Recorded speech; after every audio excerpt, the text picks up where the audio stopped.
The year was 2187, and the Veyari Dominion had been broadcasting the same message on every frequency for 18 months. Observe the primate species designated Homo sapiens. Observe their predictable panic. Observe how easily breakable they are. The message always came with live footage, orbital shots of burning cities, refugee columns on Earth's cracked highways, or the latest atrocity, some captured battalion forced to kneel in the ashes of New Jakarta, while golden-armored Veyari overlords recorded their humiliation for the galactic net. Billions watched. Billions more had already stopped watching because the feed had become background noise to extinction. The Veyari were 8 feet tall, four-armed, and convinced that empathy was a genetic defect. They had conquered 314 species in the last 4 centuries. None had lasted longer than 9 months once the invasion fleets arrived. Humanity was already on month 19. The Dominion's commentators found this hilarious. They called us the stubborn monkeys and sold commemorative mugs with the phrase printed in 17 languages. On the moon of Titan, in a facility buried under 4 kilometers of ice and secrecy, the United Nations Stellar Navy was finishing something the Veyari had not bothered to imagine still existed: revenge. They called the program project CERBERUS. They called the soldiers Hellhounds. And they were almost ready. 1. Staff Sergeant Maya Razor Okonkwo floated in the zero-G injection chamber while the surgeons finished threading the last of the carbon nanotubulatus through her skeleton. The pain had stopped being pain 3 hours ago. It was just information now. Pressure, heat, electric fire crawling along every nerve. She watched the readout on the ceiling: 97% integration. A civilian tech in a bunny suit drifted closer. "You're the last one, Sergeant. After you, the entire first pack is combat certified." Maya's voice came out like gravel soaked in whiskey. "Tell the Admiral if he wants us faster, he can come down here and grow his own spinal graft." The tech laughed nervously and pushed away. When the chamber finally drained and the restraints released, Maya dropped the 2 meters to the deck and landed in a crouch that cracked the ferro-ceramic tiles. No pain. Just the deep, predatory hum of something new living inside her bones. She was 198 centimeters tall, Igbo Kenyan heritage, and now weighed 247 kilograms of muscle, ceramic plating, and experimental fury. Her pupils had been replaced with adaptive gold irises that drank light like a cat's. When she grinned, which was rare, the canines the surgeons had added glinted like ivory daggers. The rest of Alpha Pack waited in the armory. 12 more monsters in human science had built because human spirit alone wasn't going to be enough. Lieutenant Patel, call sign Preacher because he never stopped quoting dead philosophers, was checking the 0-point power cells on his rail lance. Corporal Dubois, Frenchie, was singing old Marseillaise verses while slotting 30mm caseless flechettes into his underslung grenade launcher. The twins, Kim and Park, Seoul and Busan, were arguing in rapid Korean about whose turn it was to carry the tactical nuke. They all looked up when Maya entered. Preacher spoke first. "Heard the brass finally gave us a green light. Operation Trojan Wolf," Maya said. "We drop in 72 hours. Frenchie whistled. "They're sending 14 of us against an entire occupation army?" "No," Maya corrected. "They're sending 14 of us behind an entire occupation army. The regular Marines will hit the front. We hit the brain." 2. The Veyari command nexus on Earth floated above the ruins of old Switzerland. They had chosen Geneva because the irony amused them. The city of peace, now crowned by a kilometer-wide obsidian battleplate that blotted out the sun. From its underside hung golden chains the width of redwoods, each one suspending a human prisoner as living decoration. The Veyari called it the chandelier. High Strategos Vikesh ruled from the Nexus throne room. She was ancient by their standards, over 900 years, and famous for never having lost a campaign.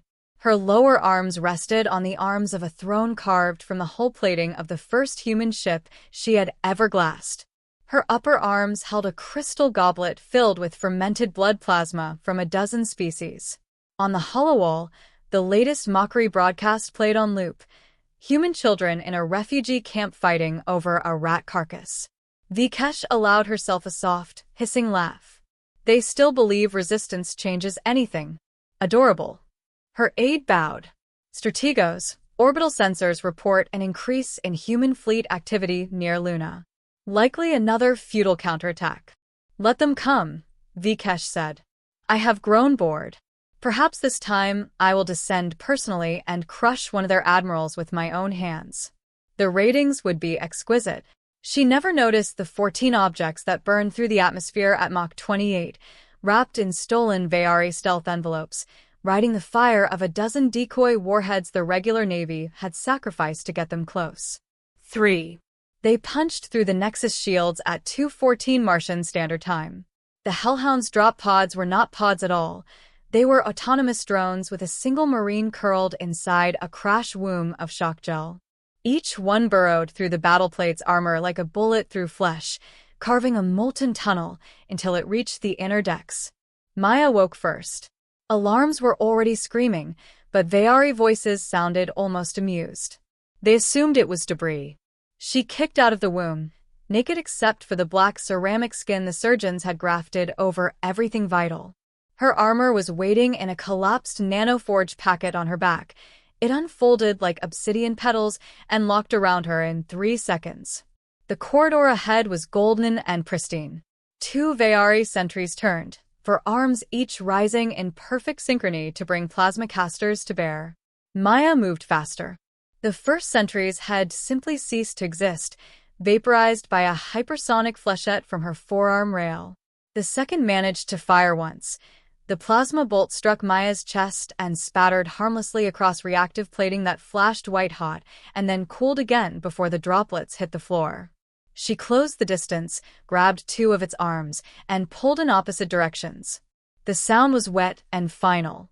Preacher's voice came over the pack channel, calm as a prayer. Alpha Pack, sound off. One by one, the Hellhounds reported in. All 14 had made it inside. 0 casualties. Maya allowed herself one heartbeat of pride. Then she said, "Execute Phase 2. No mercy, no prisoners, no survivors. We are the last nightmare they never saw coming." 4. They moved like ghosts stitched together from humanity's rage. Seoul and Busan took the reactor control spire. They walked through a barracks of 200 Veyari shock troops, as if the enemy were made of wet paper.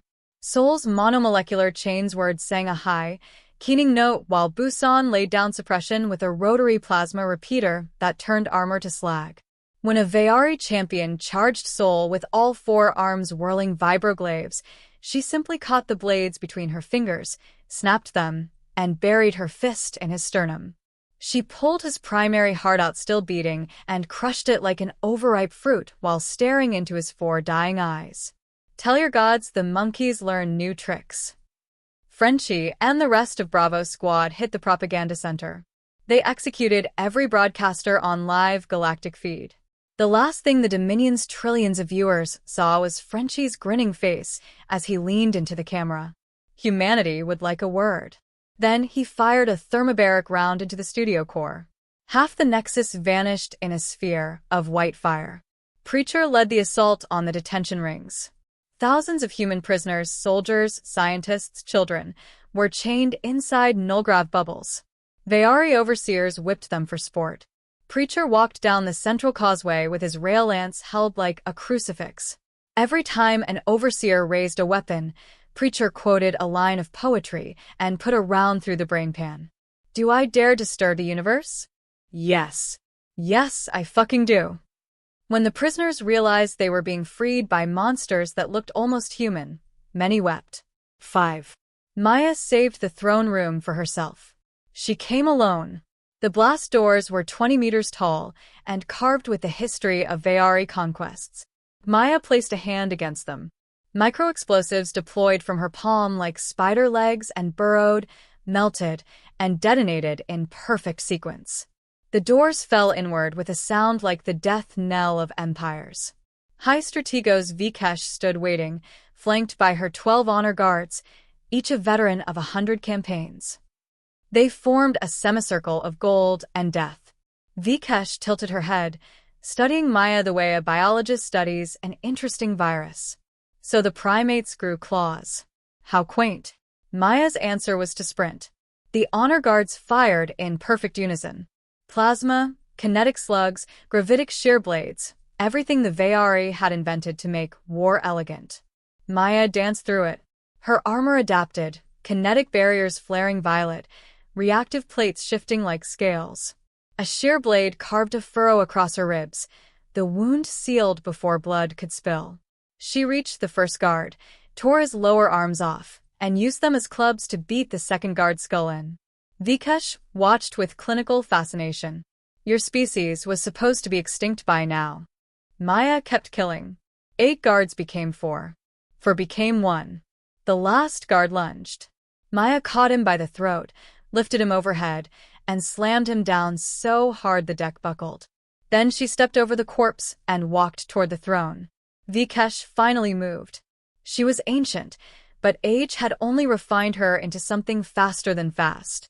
Her 4 arms blurred. A glaive appeared in each hand. She attacked with the grace of a dancer and the fury of a supernova.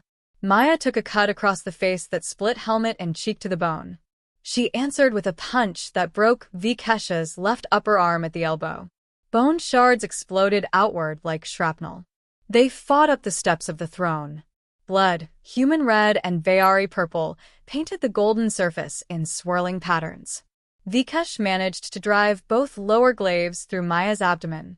Maya felt her intestines turn to fire, felt organs rupture. She looked down at the blades, then up at Vikesh, and smiled with red teeth. Regeneration in progress, her implants whispered calmly. Maya grabbed the glaives, ignored the pain, and pulled Vikesh close enough to headbutt her. Cartilage crunched. She did it again. And again. On the 4th impact, Vikesh's face was no longer beautiful. Maya ripped the glaives free and reversed them. She drove both through the Strategos' chest, pinning her to her own throne. Vikesh coughed purple froth. You think this ends us? No, Maya said, voice soft. But it ends you. She reached into a thigh compartment and pulled out a small, matte black sphere, an antimatter grenade with a dead man's switch keyed to her heartbeat. Vikesh's 4 eyes widened. Maya leaned close enough to whisper. For every child on your chandelier. For every city you burned. For every time you laughed. She pressed the sphere into the ruin of the Strategos' chest. Then she turned and walked away. The detonation was small by planetary standards. Only a few hundred meters of the nexus vanished. But it took the throne, the high Strategos, and the last shred of Veyari certainty with it. 6. When the regular Marines finally fought their way into the upper decks hours later, they found the Hellhounds waiting. Most were wounded. Some were missing limbs that were already regrowing. All of them were covered in blood that wasn't theirs. Preacher sat on an overturned Veyari banner, cleaning his rail lance and reciting Neruda to a circle of shell-shocked prisoners. Frenchie had rigged the Nexus's remaining broadcast array to play AC/DC's Highway to Hell, on loop across every channel the Dominion had ever used to mock humanity. Maya stood on the edge of the shattered throne room, staring down at the Swiss Alps far below. The clouds had parted for the first time in 2 years. Sunlight touched the snow. A young private approached her, eyes wide. Ma'am, are you really human? Maya considered the question. The wind tugged at the shreds of her armor. Somewhere inside her chest, something that had never used to be there growled softly in satisfaction. She thought of the children Frenchie had carried out one by one. She thought of the Veyari hearts still cooling on the floor behind her. Yeah, she said finally. Still human. Just the part they should have been afraid of all along. Behind her, the nexus burned like a falling star. And across known space, trillions of once-conquered species watched the feed Frenchie had left running. The stubborn monkeys had grown fangs. And they were still very, very angry.